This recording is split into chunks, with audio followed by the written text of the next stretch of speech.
sometimes I would be really scared of like automatic doors that they wouldn't open for me because like they wouldn't recognize me, like kind of thing. Oh, that's so sad.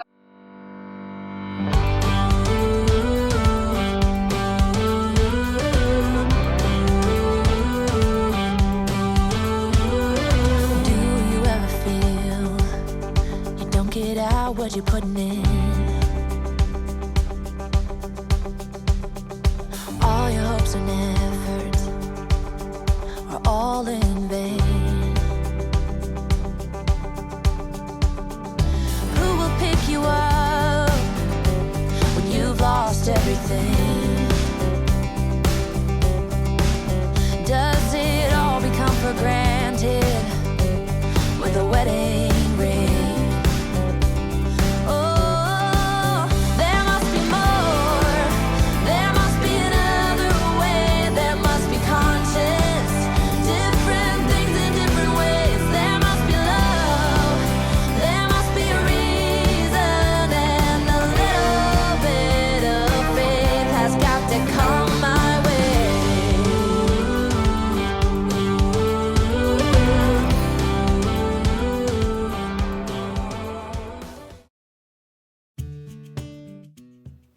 What's up? What's up, y'all? Yes, hello. I am here to thank you and to present you the Enneagram number 4. I'm so glad that you clicked on this project, that you're going through this journey with me. I encourage you, I very highly encourage you, if you haven't seen the explanation video of the purpose and the motivation behind why I am doing this project, and how as Christians we can use the Enneagram as a tool and a way to truly use it for God's glory. So check that out, it's in the description below, and I'm very excited to present to you the Enneagram number 4. I am included in this episode, so you'll be hearing some of my struggles and stories and joys and things that I go through as an Enneagram number 4. And there's also included other people that are Enneagram number 4. Great stories, great advice, things that they have to say. So I'm excited for you to hear that. And I hope and I pray that this episode and these people's stories encourage you in your faith, inspire you, and point you back to Christ, especially to remind you that you are not alone, because God is always with you and there are other people around us to encourage us and to inspire us. So, without further ado, I present to you Enneagram number 4.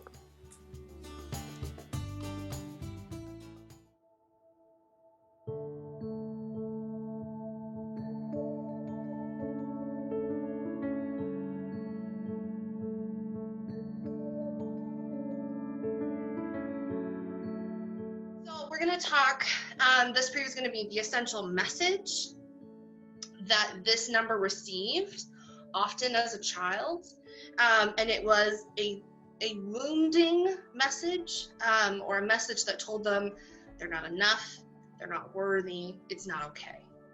And then I will also give you the essential good message that they need to hear, the thing that their hearts are longing to hear.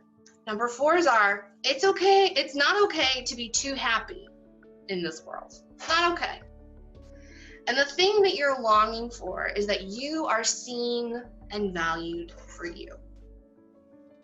Your authentic self.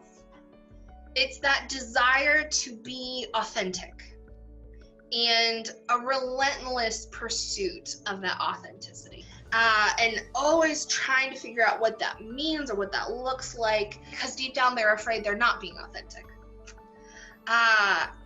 Or they're not being true, or they're not being honest with themselves. And it's that kind of fear that percolates that always drives them to continue that process. They can be really beautiful artists and very expressive. They're good at being vulnerable. Being sad does not bother them. They can be sad. For other numbers, they just eject that emotion. 4s are really good at it. Problem with the 4 becomes when they become so attached to their emotion that if they didn't feel it at such a pitch, they don't trust it. Or if they encounter someone, kind of like what you were saying, who isn't being honest or true or authentic, they have a hard time connecting. They have a hard time trusting because they don't feel like they can see you. And they work really hard to like strip all of that down and all of that back. Like they are the acoustic set a cappella. Like, you know, like they're just, there's nothing but me and my voice, or there's nothing but me and my guitar. It can be this idolatry almost of emotion. It doesn't count if it's not emotional. It's not true. They enjoy being different and countercultural. I love that 4s can see when we're all pretending. Like, you guys are just fronts. This is all just, you're all just pretending you're okay, but you're not okay. And people hate being told that. Yeah. But 4s are like, no, that's not it. And in really good situations, they can really have really productive conversations with people and really encourage that opening up. It makes them feel special. It makes them feel different. It makes I have a unique understanding and perspective in the world. It's true. They are. Yeah. I mean, they're not wrong, but they're not the only perspective in the world. But that countercultural, it's unique for its own sake, but it's also moving against huge trends to like go against the grain. That's the only way we can be critical of what's going on, is to have these countercultural movements. But they can also like kind of become that like teenage spiral down, and start feeling really weighed down by their emotions in non-helpful ways. There's I don't like this word, hysteria, but it is like, it's just like reach this pitch, and it's just like, whoa. Whoa. Yep. It's hard. It's hard for other people. It's hard for 4s. Something that I think is interesting about them is that they're past oriented. So they're kind of carrying the backpacks of their past experience with them everywhere they go.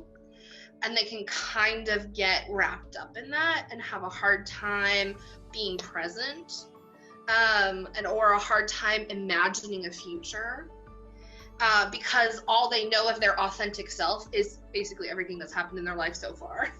So like this becomes their history, becomes their source of identity. And I think that sometimes 4s feel like a mystery to themselves that they have to constantly figure out. And there isn't a sense of peace. There is a wrestling that's going on in a 4 that's just like, am I being true to myself if I do this? And that deep anxiety that they're not being authentic is something that I just like really feel for them about. Because they're like, I'm not being me. I need to be me. And that can be really frustrating. I think really, really frustrating for them, to be on a search that has no end. Like there's no way to achieve it. We're always changing. We're always growing. But because they can access their own personal sadness, they can access other people's. Really good at empathizing. Really good at connecting in times of grief when people feel really isolated. 4s are just like, they know. I know how it feels. When they say they know how it feels, they do.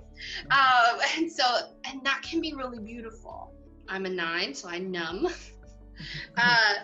They teach me how to feel because you're so brave. You're so brave to face it. You're so brave to hang on to it and not let it pass you by. You sit with it. With the person who's crying, you sit with them. You don't like side-eye them and walk past. They like learning about themselves. They like personality tests. They want to know more. Yep. For sure. But it's when they can turn that and be empathetic to someone else and dive into that connection, that like you can make some real deep, real true friendships with 4s, which is just like really beautiful. What an incredible leader that 4s can really be in this world, to teach us how to be sad. I mean, there is just a deep lament that 4s have felt their whole lives, and people are just now waking up to. And you can really lead the way in how to do that. And when you're healthy, you can do that productively. You are seen and valued for who you are. You don't have to overdo it.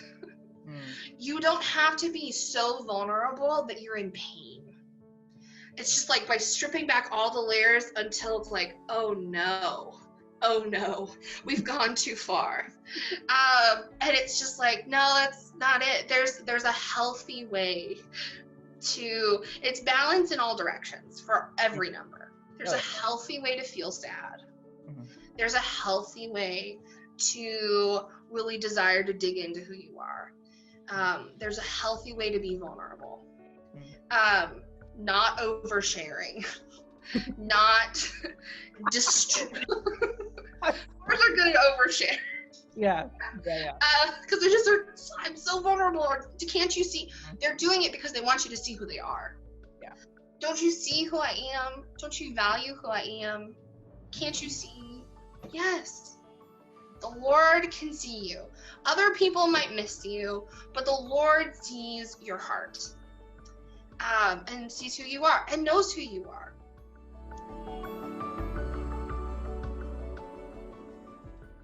So my name is Shui Lim. I am originally, me and my family are originally from Singapore. I moved to the United States when I was really young, so I grew up in Indiana.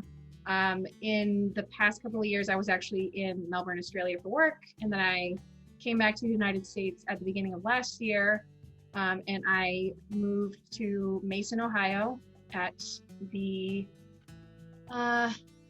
beginning of this year, like end of January, early February, for a new job. So I am currently working as a business analyst for a company called Vinley. Okay.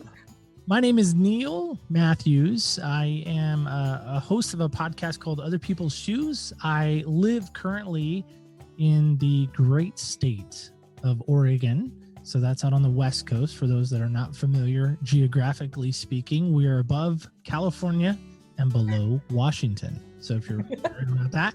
And no, I don't live in Portland. That is about 5 hours north of where I am.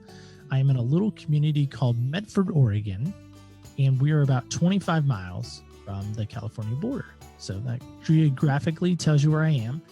And what do I do currently? I am in a professional atmosphere where I am a debt collector, or as I lovingly like to call it, a bounty hunter. That sounds more exciting. Okay. My name is Laura Lee Gady, and I am from Denver, Colorado. Originally, I'm from China, adopted. Denver, Colorado, went to school in Nebraska, now live in Ohio. I'm the director of Christian education at Grace Lutheran Church, which pretty much just means I work with kids, do events, do their technology praise, and pretty much anything that they need me to do. I identify most with the Enneagram Type 4. Thanks to a great resource, The Road Back to You, I discovered I was a 4, and my wife helped in that process as well. The last thing is, oh yes, my Enneagram number is a number 4.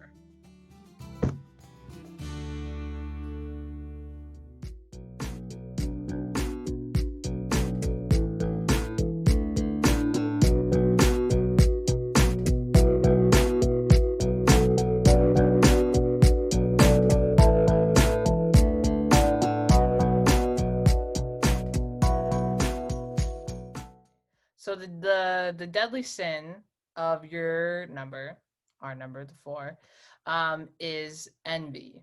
And I can explain that more if you like, but that is what it is. Do you think that you would agree with that? And if so, how do you deal with that? Yeah, 100%. Oh, I think I 100% agree with that. Yeah. I was actually surprised it was not sloth because I'm very lazy. Hmm. But yeah, I can agree. Like envy is definitely a problem. I don't know. It kind of hit home for me, just like something that I've always known, but I never actually put words to, never actually was like, oh, wow, yeah, it is envy. I think identity in general has just been one of those things that I've always wondered about, struggled with, because I was adopted, so I didn't look like my family. I didn't look like my sisters. I didn't really like girly things like my sisters. I really liked playing in the dirt and doing those kinds of things with the boys across the street. And I was a girl that like grew up in, I don't know, kind of quiet. She kind of had, I was actually really insecure about like the fact that I had a lower voice than like most of the girls in my class. But I think the reason why with envy, it's a really big thing. And this is kind of just with my life and just learning about the Enneagram too, was because I put so much pressure on my identity. And when you put so much pressure on your identity, then you're bound to be insecure in it. Because of that, I would look to other people's identity and I would be like, oh, theirs is so much better, which I still do, unfortunately. But it's so easy for me just to be like, that person is so much better than me. Why are they so much better than me? How can I be better? Or the opposite of, I'm so much better than them, and so they're not as good as me. And so I think that's kind of where the envy comes from. I think it kind of gets better with age, and as you get more confident in yourself, just the things that you inherently have and know you can't change.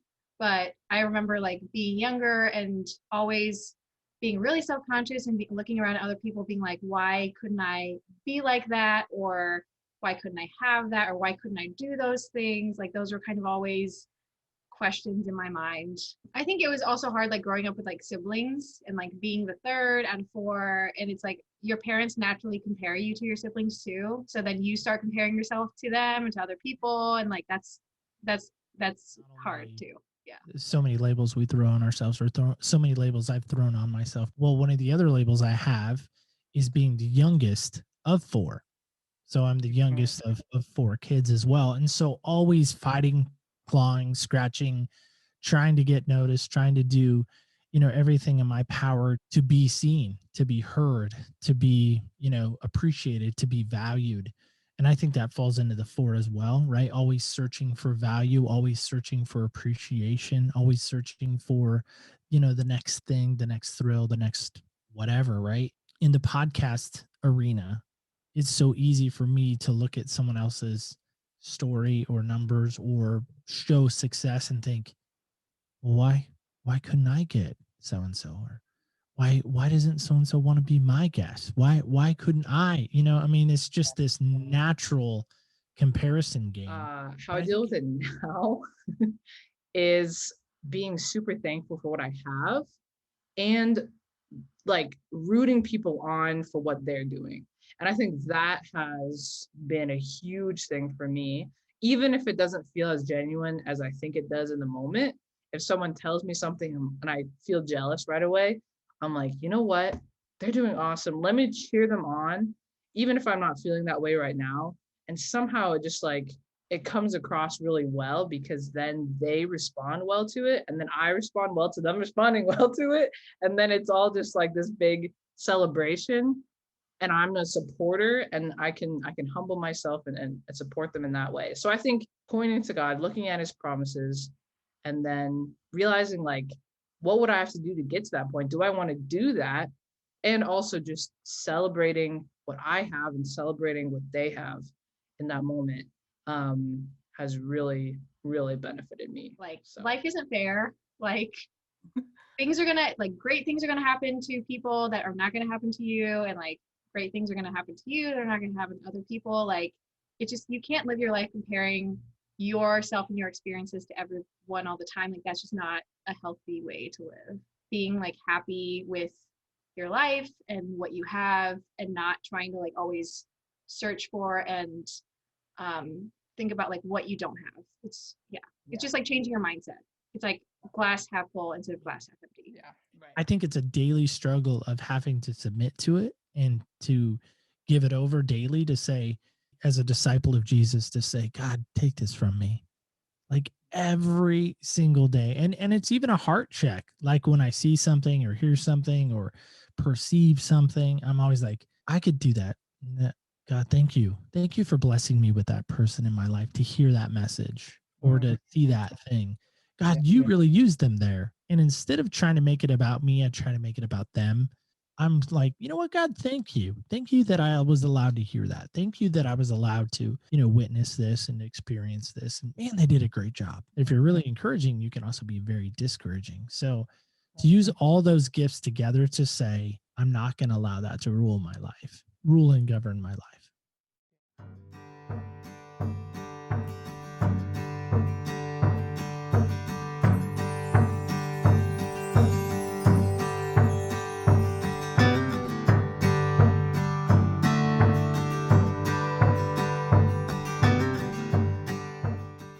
Okay, so the next part is every number has a basic fear and a basic desire.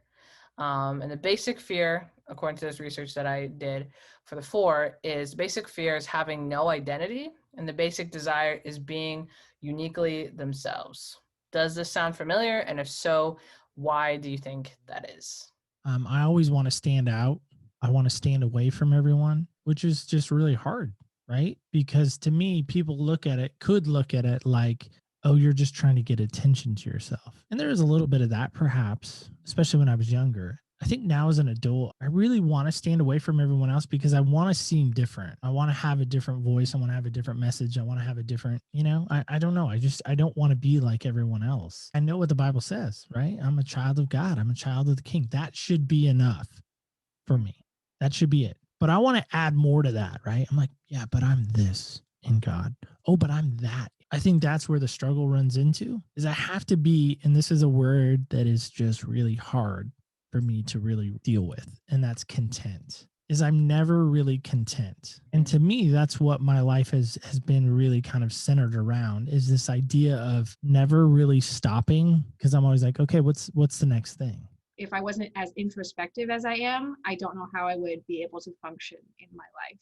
When I go into a new experience, the way that I react in that situation and the way that I make decisions is by thinking back and looking to past experiences that were similar or that I can somehow like relate to that new experience and then apply that and like move forward. And like I remember like in elementary school, I feel like I was just like riddled with so much like self-doubt and I had very, very low confidence. So much so that I wouldn't even be able to speak to a waitress or a waiter at a restaurant. Like I was too scared. It just like felt like I could just like have faded into the background. It's like I didn't know who I was and I didn't feel like anybody else knew who I was. Being uniquely, like being my own person is very important to me. Like I want to live my life for myself and for God, obviously, but like I don't want to live my life for like other people. Like I just want to be me.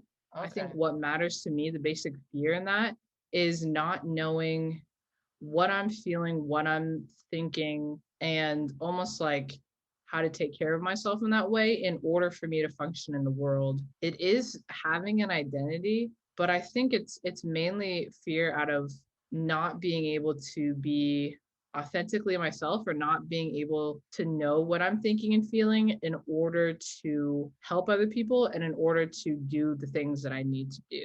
I don't like when I don't know why I feel a certain way. I don't like when I react to something and I'm like, why am I reacting poorly when normally I would react well?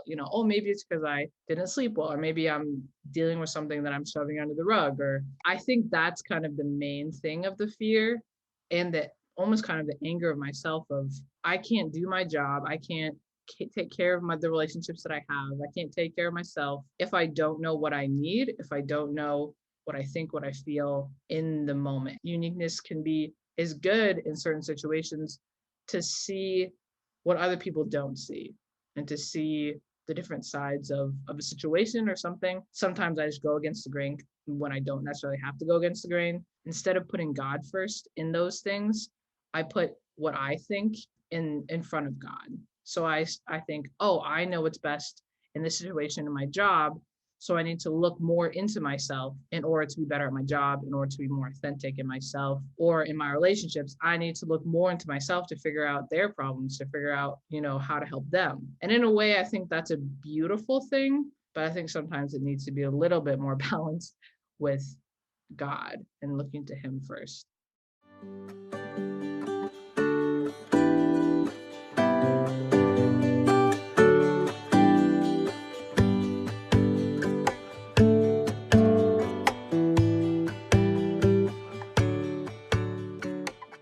The next question is about the triads, and the 2, 3s, and 4s are in the heart triad. 5, 6, and 7s are in the head. 8, 9s, and 1s are in the body or the gut triad. And as a 4, you are in the heart triad. And according to the book, The Road Back to You, they're driven by feelings. They take in life based on feelings from the heart and are more image conscious.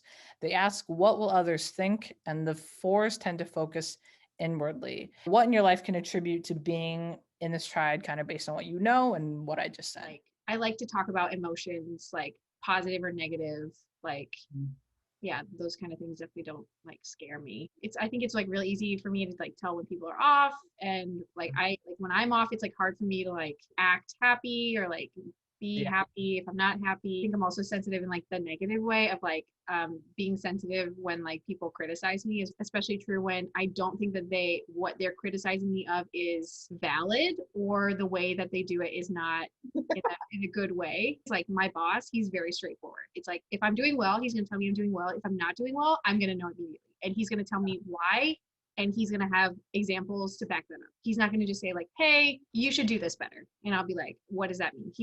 He's very straightforward. And like, I really like and appreciate that kind of communication. And I like that kind of feedback. Like I look through my life through emotions. So I wake up and then see like, oh, how do I feel today?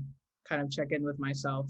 And then when I'm with other people, I think about how I feel and how they feel. I think that's why I connect with music so much. Like I always have to have music going. And it just centers my heart so much, just the tones, and oh my gosh, when music is just like the greatest gift that God has ever given, next to Jesus. It's like Jesus, then there's music. I have a gift that God has given me to try to think about how other people think, to try to put myself in their shoes and see like, oh, in which situation they're in. But then I think sometimes it can be hurtful to me, because then I can overly think about what other people think and not necessarily focus on what needs to be done. But I think that in any struggle that we have in that way, I think God can definitely use those things for his glory, because I am so focused on people, and because I'm so focused on the heart, and because I'm so focused on the image that I portray. I want to use that to help him to be more authentic, to carry out his mission. I think that's why I'm in the job that I am in, but I need to be just careful about when I think about it too much, or when it gets me too insecure, or when I'm focusing on people and how I look rather than what God wants me to focus on, or what the mission is. I hate being a 4. Like I really don't want to be. Like I don't like having all of this emotion. I don't like feeling, no disrespect, this sounds super sexist, but I don't like as a dude feeling like kind of a girl.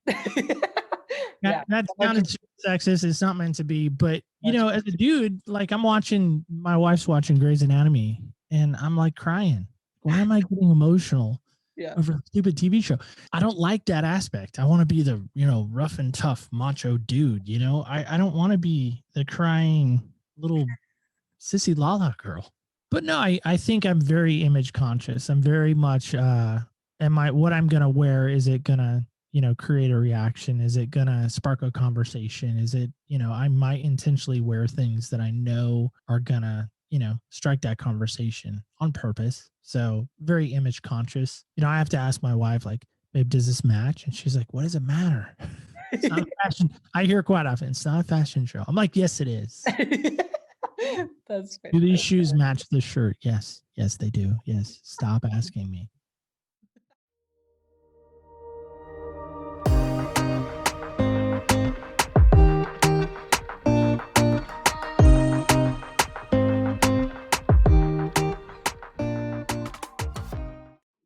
Okay, so the stress and insecurity numbers, every number has them.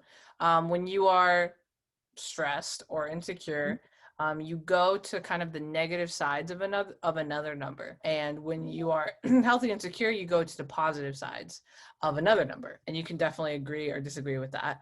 So when you are healthy or secure, you go to the positive side of the 1. And when you are stressed or insecure, you go to the negative side of the 2. And the 2 is the helper and the lover. And obviously there's good things about the 2. They help and they love and they care about others. But the negative sides of it is that sometimes they go into their deadly sin of pride. They want things in return when they help someone. They're like, or they feel pride that they know these things, or that they are so good at helping others or so good at knowing the needs of others that they're like, wow, man, I'm just awesome. This is just great. They are putting so much time into other people that they're not taking care of their own needs. And that can be pretty dangerous, not only for 2s, but also really for 4s if they lose that sense of identity or that sense of, self-awareness. So do you think that kind of resonates with you when you are stressed or unhealthy? I do agree with it, but at the same time, I think that because with the connection between the stress and security numbers, you can actually also get negative sides to your secure number and also get positive sides to your stress number. The negative side of the 2, for me, it's mostly when I'm in like a stressful social situation. When I'm in a stressful social situation and I'm not connecting with people, or there's nothing really to say or something, then I go, it's just asking a bunch of questions. And that has a lot to do with just how I developed my own social interactions with people. I didn't know what to say. I didn't have anything to say. Clearly, everybody around me had tons of things to say. So I was like, the only way to actually be part of the conversation was to ask questions. Positive sides of the 2, when I'm healthy, in a way of coming outside of my own feelings and my own emotions in order to help someone else. It's like, so when I feel good and healthy, I have the mental energy to care about other people, which sounds like terrible. It's like yeah. I feel like when I'm not in a good place, the only person and like the only thing I can think about, it's like I just like am very self-centered. It's like I'm just like thinking about myself and like why I'm so sad all the time, or like why I'm so like, why can't I do this right? Why can't I do that right? It's like I just can't get out of my own head, like when I feel like negative. So I have to be careful of my motivation, because especially when I want to help somebody, is my motivation genuinely to help them be better, to help them, whatever it may be, or is it to make myself look better? And so I think that's the struggle, is what's my motivation behind my reason for helping or not helping. I was on staff at a church, and it was really hard to be there, to really be there to help, not be there to be like, I'm here checking the box. Look at me helping. Look at how good I look helping. That's a real conscious effort that I have to make, to say, I'm here for you. I'm here to do the very best I can to help you in this situation, to help you in what you're asking. So when you're healthy and secure, you go to the positive sides of the 1, and you can disagree or agree with what I say. The 1 is known as the reformer or the perfectionist. But the good side about the 1 is they're very focused on doing good. They can be very focused on reforming certain parts of society, or not doing bad. Their deadly sin is anger, but they can use that anger towards like things that are bad necessarily. So like, violence or racism or abuse, focusing on, a lot of ones kind of have that community aspect of focusing on that. They also can just get the job done. I mean, if they're focusing on the good of mankind, or doing good things, they'll get their work done. They can be very detail oriented and routine, and they can have high expectations, but those can be good if they focus it on doing good work, or in just in their lives doing things that are good. So do you think that any of those things that I kind of said kind of resonate with you? I feel like the way that I like to change things is more like doing what I can in places that I know that I can do it. Like, it's like, yeah, I specifically wanted to connect with like Asian American youth, because it's like, I remember what it's like growing up in America as like an Asian woman. And like, I was like, I remember the way I felt. And it's like, if I can help other people, like other young people, have a better experience in their youth, then it's like, why wouldn't I do that? Yeah. It's not like I don't want to change the whole world. It's like, I can change someone's world, or I can change a small part of the world. But it's like, I don't think change, like reform. I feel like reform is just like, it seems like very big. I think for me, I believe there's good in everyone. I really try hard to say, hey, there's good in this person. Mhm. There's a redeemable quality about them. And I think in seeing that and believing that and trusting in that, I think that's probably where the one comes out the most, for sure. Probably during high school, but definitely before high school. I was very much the good kid, not never. Most of the time, 95% of the time, didn't get in trouble at school. I was not like that when I was really little. When I was really little as a kid, my parents spanked me all the time because I got in trouble a lot when I was a little kid. But throughout like elementary school, middle school, I was terrified of like being yelled at by teachers. You know, I wanted to do what was right. But now I realize that it is a good thing for me to realize that when I do get into healthy moments of like, all right, we're going to get this done. We're going to do really hard, do really well, get all the details, line up all of the lemons. That's not a phrase. I don't know what it is, what the phrase is. Line up your peaches. Ducks. That's what it is. Put your ducks in line. That's what it is. Line up your ducks. Yeah. So I think definitely when I'm at work, when I get into that mindset, I feel really good. I feel really healthy. Like I'm getting things done and I'm not focusing on what I think or feel, just kind of focusing on what I should be doing at hand instead of using it as a healthy side. I can get too much into that. So I think the connection between the numbers, it can go vice versa.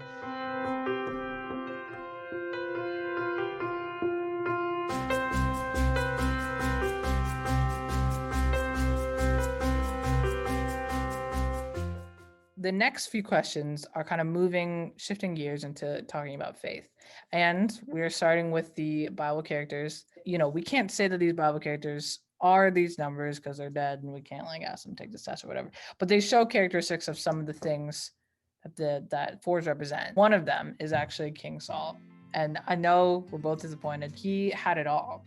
His focus shifted from, you know, being God's chosen one to really looking at someone else and being like, wow, they're like so much better than me. Now I gotta like kill him, you know? And so I think he's almost kind of a warning to all of us of saying like, don't get to this point where you are not being who God wants you to be and focusing so much on someone else that you would lose your identity, and your whole identity and your whole drive would be to take down that person. But then the other one, which is interesting, King David, which is like King Saul and King David are the same in the same story. And I brought in King David because he's had his fair share of mistakes throughout his life and everything, but he also has a very wide range of emotions. If you look at the Psalms, there's very, dark Psalms where he gets really in despair, and there's really, powerful, uplifting Psalms also. So kind of like thinking about those two people and, knowing what you know about them and what I just said, do you think that you can relate with either one of them? Like, yes, I can definitely relate to those moments where it's like, I'm so jealous, and it's like an overwhelming kind of jealousy. And it's like, I'm jealous of your talents. I'm jealous of who you are. I'm jealous of what you have. Envious, like of those things. Definitely can relate to that. I actually heard a pastor do sermons on all the Enneagram numbers, and he had like a Bible character with each one. And I was super excited to hear like, oh, who's the Enneagram number 4 one, and then it ended up being King Saul. And I was like, what? Like, this is stupid. Like, I was so mad. I think in a way, King Saul is a warning for us, a reminder for us that if we do get to that point of jealousy that we want to kill, King Saul wanted to kill David. Obviously, we know then it's gone too far, and it seems super extreme, but I can attest that I am not surprised that King Saul went to a point that he wanted to kill someone. When you're a kid, you hear about it, the little green monster. It seems, funny, like a little thing, but it is crippling for me. And when I get into that place, I wish that I didn't struggle with that, but I definitely do. And it's hard to admit that is a Bible character that I definitely identify with. David, to me, I could see why Saul was jealous of him. Yeah. But I think I can relate with Saul more because he himself was impatient. He wanted to make a statement. He didn't want to wait for Samuel and the sacrifice. didn't want to at all. It's like, you know what? I'm going to do my thing. You took too long. Sorry, impatient, and paid the price and sacrificed, gave up the gift that God had I given feel like him. the things you said about like how he like wrote some of the like the songs, like he wrote like more like not sadder, but Melancholy. yes, that's a great word. That is exactly the word I wanted. Yes, more like melancholy kind of things. Like I feel like I definitely identify that. Like I don't shy away from hard topics. Like I feel like I remember like one of my friends, like her dad passed away, and she told me like after some time had passed, she's like, I'm not trying to like toot my own horn or anything, but like it just like what she said kind of stuck with me because I was like kind of sad that she didn't have more people around her at the time. But she was like I really appreciate the fact that you like treated me normal and that you were like still like being my friend during this time, because a lot of my friends just kind of didn't know how to react around me or didn't know how to just like deal with this situation, so they kind of just faded out during this really difficult time in my life. And I was like, oh, like that really stinks that she didn't have like those people that were supposed to be her friends during that like really difficult time. Like that's not what you expect out of people that you call your friends. I mean, David not only had looks, but he could play the guitar. He was an athlete. I mean, rugged, had to be as a shepherd. It's not like he's like just,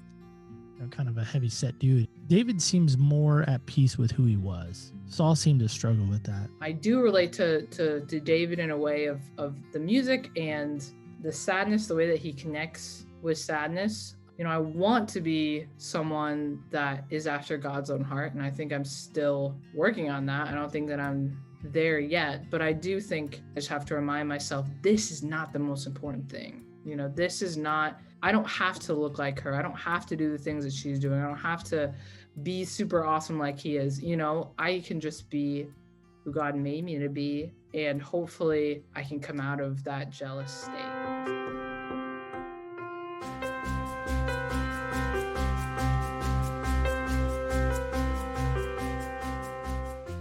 So the next question is, do you have any Bible verses that help you either with things that we talked about today or just in general? It says Acts 20:24, which that to me has been my life verse since, well, probably since like mid high school. The verse was given to me by at the time, my youth pastor. And I really took it to heart, and I've really tried to walk it out really in the whole area of my life. It was like John 14:27.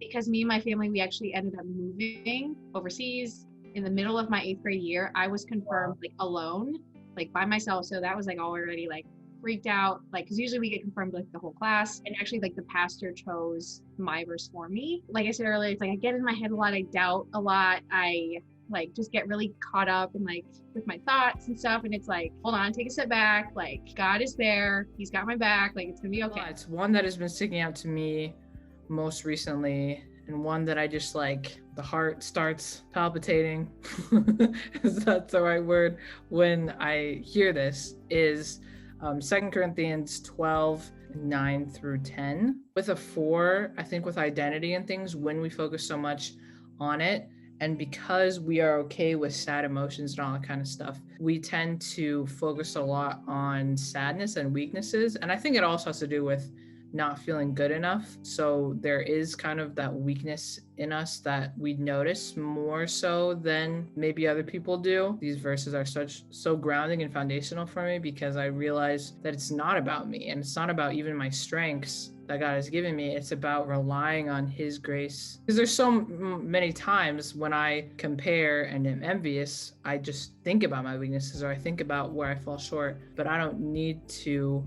be that. I don't need to be the things that I think that I need to be, because God is already enough for me and has already given me so much. Instead of relying on myself, I can rely on him.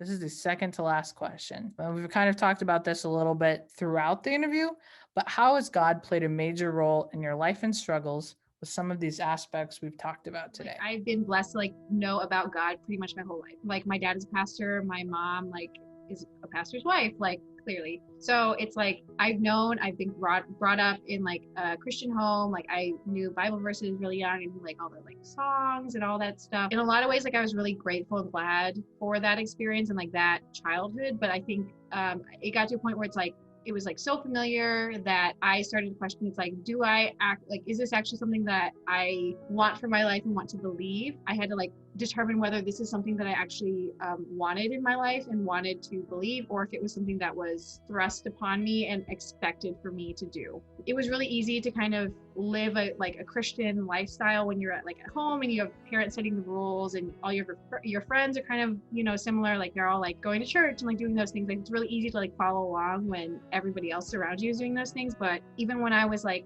working in Indy and I was like, sometimes I like lived with my parents, sometimes I didn't, and it's like sometimes I would go to church, sometimes I wouldn't. It's like I just like didn't make that a priority in my life. I would always just be like, oh yeah, like I'm a Christian, like I know about God, I believe in Jesus, like I know these things, like I brought up. It was almost like I just checked the box and be like, yes, I'm Christian, but I wasn't doing anything to actively develop my faith and to like gain more knowledge about like God and like just grow and develop my faith. You pay attention to the things that you love, and it's like I love watching TV and I like playing video games and I like talking to my family and my friends. And it's like, I say that I love God, but I haven't been developing my relationship with him. And I haven't been like reading my Bible. Like it's a very like on and off kind of thing. It's like, sometimes I'll do devotion, sometimes I won't. So it's not like a regular part of my life. And I feel like ever since I've been starting to go to like Bible study and like learning more, I feel like less lonely. I don't even remember the last time I had like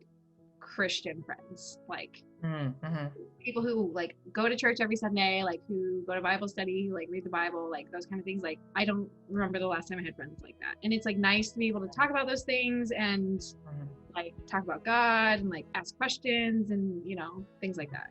I don't think that I would have gotten to this place in my life without him. I don't think that I realize that a lot. I don't think that I think about it that much just in my life and what I go through with identity and uniqueness and envy and sadness and emotions and comparing and all that kind of stuff.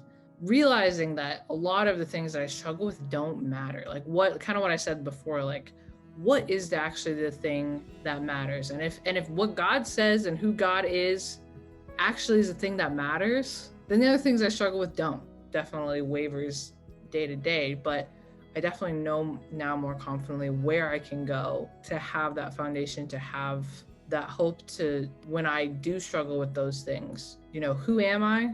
The only thing that really matters is that I'm his kid, that I'm his child. Because sometimes we think of God as just, oh, he saved us, we have eternal life, that's it. But he does get into the crevices and cracks of our life today and is the answer to all of those struggles, all the deadly sins that all the Enneagram numbers struggle with. We can know that he's the answer to all of them.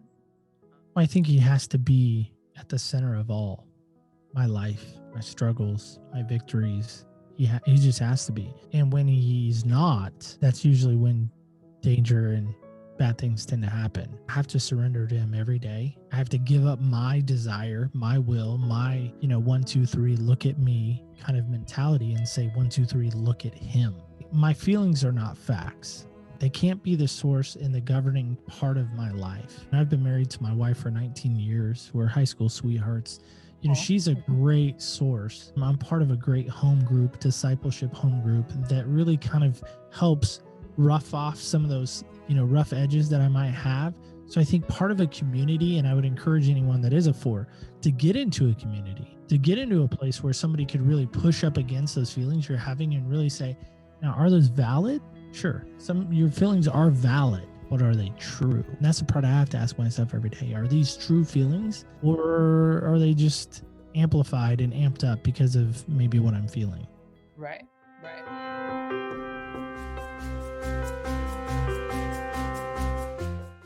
The last question is, what encouragement or advice would you say to someone who is also your number?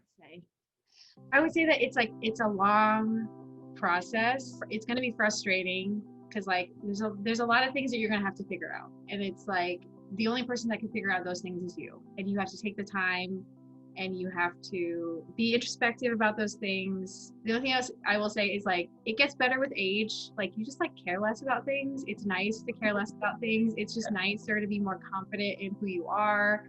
Don't be afraid to try new things. Don't be afraid to really lean into things that you enjoy. And if you do really enjoy something and you find out that you enjoy something, look further into that, like develop those skills, like develop that hobby based on the things that you like and you enjoy that make you happy. Sometimes the people that you've chosen are the wrong people, and knowing that it's okay to kind of step back or kind of reevaluate your relationships with people. I think that's important too. Life is hard. Like life is hard. Find the right people, lean on God. You need to know who you are before you can like go out into the world and like be who you want to be and do the things you want to do. I would say the first one, I would say you are enough, not because of what you do, but because of what Christ has done, and that it's okay to be who you authentically are. And then I would say something that I've learned over the years is to separate your physical pain from your emotional pain, because sometimes they come together and you just don't know what's happening in your life. Sometimes you're hungry, or you can't sleep or something, or you need more sleep, and then you automatically go to everything else that is wrong in your life. They can help each other out. You know, some ways, if you are feeling bad emotionally, you can go on a walk, you can go eat food, you can be with people, you know, they don't have to be pitted against one another, the emotional and physical side. I would say to take care of yourself in order to take care of others. Figure out your identity, take care of your needs and all that kind of stuff in order to be there for other people. And then the last thing I would say, which is trust in God. And I think that is an important one, to know that everything is in God's hands, and it's not based on how good we are or how good we know ourselves or how authentic we can be, but it's all about trusting that in his promises and what he tells us who we are, and what's going to happen in the future. And so I would definitely encourage you in those things. I think, like I was just saying, you know, you got to get in a community. I have to get in a community and stay in a community and be real in a community. I think it's so easy to hide. It's so easy to say, oh, I just don't want to go anywhere. One of my favorite quotes of all time, and that's this quote, is to give anything less than your best is to sacrifice the gift. So if you're a 4 out there and you're hearing this and you're like, you know what? Have I been sacrificing the gift? Now, what is that gift? Well, that could be a lot of things. It could be the gift of your wife, your husband, gift to your kids, gift of your ability to do music, to do a podcast, do whatever. You've been sacrificing that gift. And if you have, ask yourself why. Is it because you've allowed your feelings, your whatevers, your big box of whatever it may be to stop you? Because as a 4, you want to express yourself. You want to give your best, because it's easier just to hide and be in the blanket and listen to really sad music. That's not living. And I would challenge anyone that's a 4 that it's time to start living. It's time to start giving that gift away. Time to start really walking out who you are.